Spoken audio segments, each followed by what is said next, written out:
যারা কমপ্লিট জাহান্নামী, এরা আমাদের মানে বিনা হিসেবে জাহান্নামী যারা, এরা আমাদের মুসলমান ছেলেদের আইকন। হ্যাঁ, মেসি কি জান্নাতি? জান্নাতে যাবে?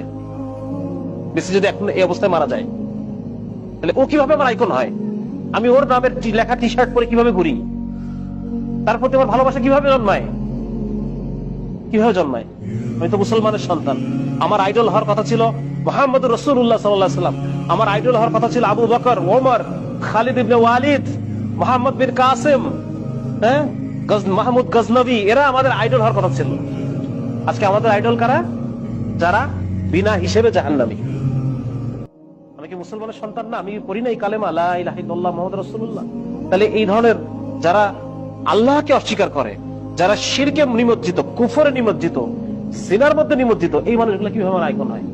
এই জন্য এইটা মনে করার কোনো কারণ নাই যে আমি এখন আমার যে যৌবন কাল, এইটা আমি যেভাবে ইচ্ছা সেভাবে চলবো, বৃদ্ধ বয়সে গিয়ে আমি ভালো হয়ে যাবো।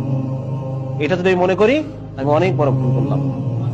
আমাকে এই দুনিয়া থেকে যে কোনো সময় চলে যাওয়া লাগবে। আমি যে কোনো সময় এই দুনিয়া থেকে যে কোনো সময় চলে যাবো। আর এখন মৃত্যু হওয়া মানে এখনই আমার আখেরাত শুরু হয়ে গেছে। বুঝা গেছে? এখনই আমার কবর, হাসর, মিজান, আমার আখেরাত শুরু হয়ে গেছে। যার কারণে এটা, এই ভুল থেকে আমাদের উঠতে হবে এবং মুসলিম হিসেবে আমাকে নিজেকে চিনতে হবে যে আমি সবার আগে একজন কি, সবার আগে আমি একজন মুসলমান। আমি আল্লাহ তাআলার বান্দা।